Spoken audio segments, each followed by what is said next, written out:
Assalamualaikum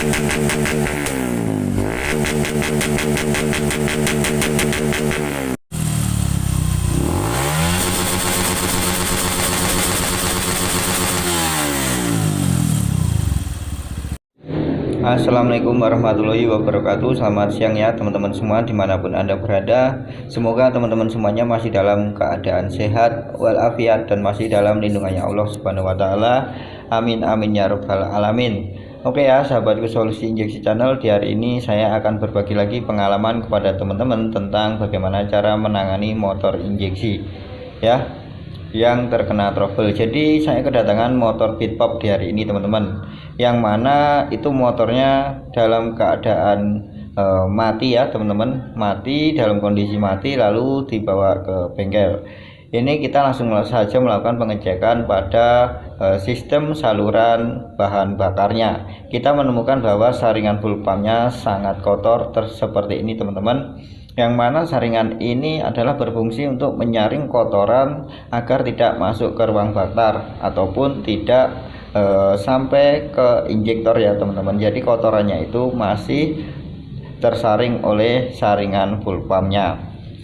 Jadi buat teman-teman yang menggunakan motor injeksi itu sebaiknya dilakukan pengecekan atau dilakukan pembersihan pada saringan full pumpnya itu selama kira-kira 6.000 km teman-teman ya. Setiap 6.000 km teman-teman itu wajib melakukan pembersihan pada saringan full pump.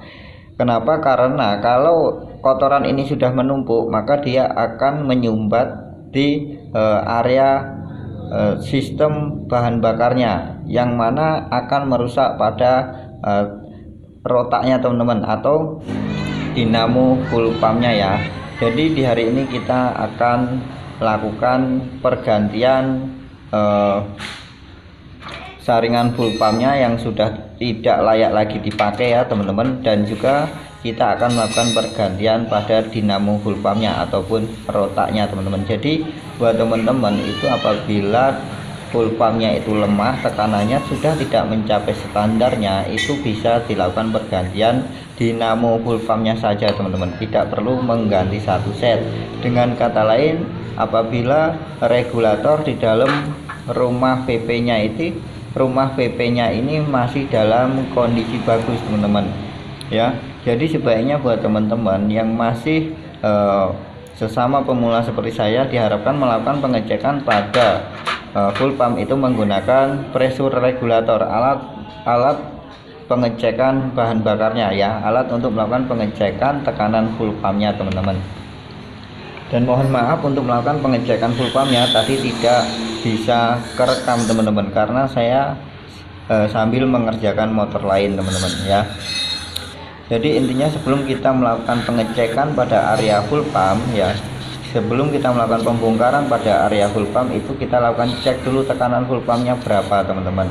Apabila lemah kita langsung saja bongkar full pumpnya, dan juga kita bisa membersihkan saringan full pumpnya dan menguras tangkinya ya teman-teman. Jadi buat motor injeksi itu seharusnya itu area sistem bahan bakarnya itu harus normal teman-teman ya, tidak boleh tersumbat. Sebelum kita melakukan pergantian rotaknya, sebaiknya kita bersihkan dulu untuk rumah PP-nya, rumah full pumpnya ini kita semprot menggunakan karburator cleaner agar kotoran-kotorannya itu bisa hilang teman-teman ya.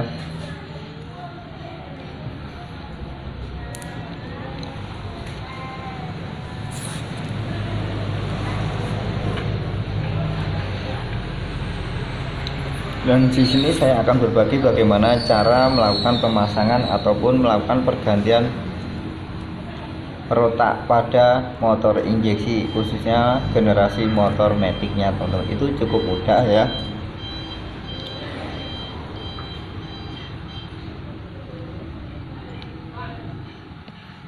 Teman-teman perhatikan saja bagaimana cara melakukan pemasangan rotaknya. Jadi ini adalah salah satu penyebab motor berbet itu. Yang pertama, tekanan full pumpnya lemah, saringan filter full pumpnya itu kotor, dan juga injektornya kotor teman-teman. Ini kita melakukan pergantian rotaknya menggunakan merek Autopat, yang mana merek Autopat ini bisa dikatakan bagus seperti ori ya teman-teman. Dan alhamdulillah setiap kita melakukan pergantian dengan merek Otopad itu tidak ada kendala sama sekali, bahkan motornya bisa mencapai setahun lebih itu baru rusak lagi teman-teman. Yang mana sebenarnya agar rotak itu awet ataupun pompa itu awet, kita harus menjaga saringan full pumpnya itu tetap dalam kondisi baik dan bersih teman-teman. Apabila saringannya itu tidak pernah kita bersihkan, maka dia akan kotor dan merusak, kotoran itu akan merusak dinamo full pumpnya ataupun rotaknya.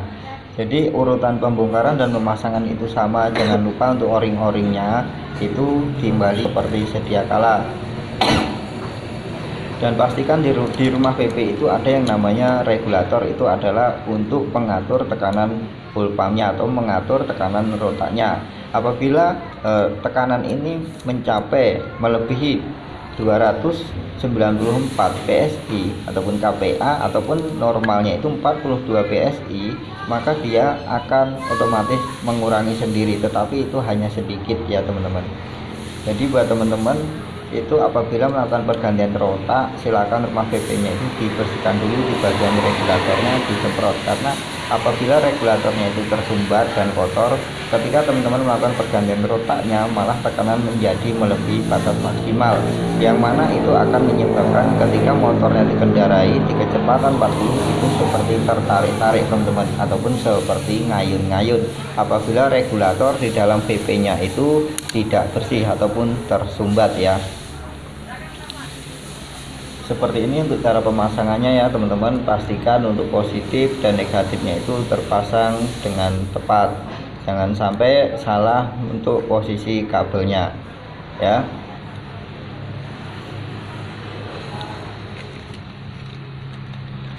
Ini kita menggunakan merek asli ya teman-teman. Ini bukan asli ori tetapi merek asli KW2 teman-teman ya, ori KW2. Jadi untuk pihak AHM tidak memproduksi secara pisah untuk saringan filter dan rotaknya teman-teman, tetapi saya menggunakan merek yang sangat direkomendasikan. Intinya bisa bertahan lama lagi dan juga daya hisapnya itu seperti orinya. Dan ini alhamdulillah saya sudah melakukan pergantian saringan full pump dan rotak ini sudah cukup lama ya teman-teman. Jadi saya percayakan pada merek Otopad untuk rotaknya dan merek saringan full pumpnya itu dengan merek yang aslinya teman-teman. Jadi buat teman-teman itu nggak usah takut ketika membongkar full pumpnya ya, bongkar saja, bersihkan saringan full pumpnya ya, tidak usah takut-takut rusak. Insya Allah kalau dinamo full pump ini sudah rusak ya, mau dibongkar 10 kali ya tetap rusak teman-teman, wajib dilakukan pergantian. Dan apabila posisi kondisinya itu normal, teman-teman bongkar ya pasti akan normal ya teman-teman. Jadi tidak ada kendala sedikit pun, kita hanya membersihkan saringan full pumpnya. Dan ketika membersihkan saringan full pump, silakan dibersihkan menggunakan karburator cleaner lalu disemprot dengan kompresor.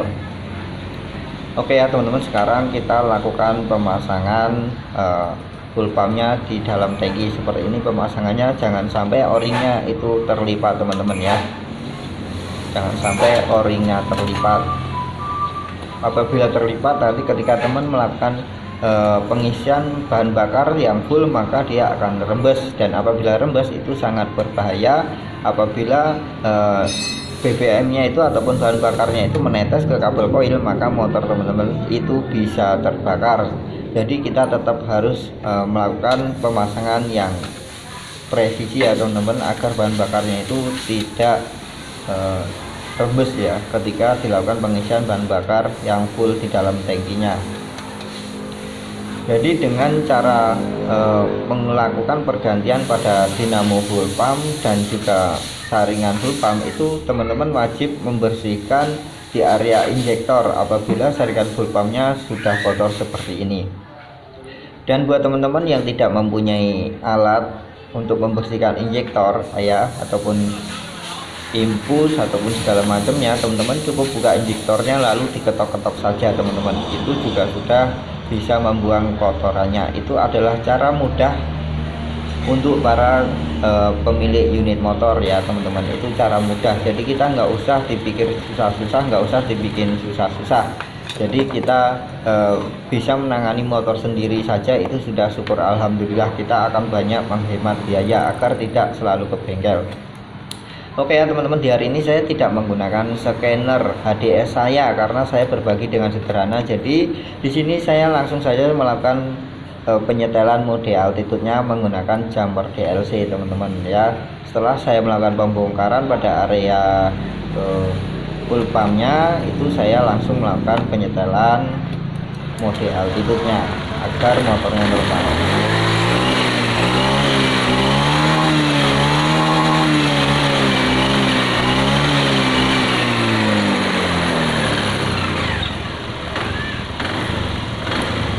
Oke ya, semoga bermanfaat. Wassalamualaikum warahmatullahi wabarakatuh.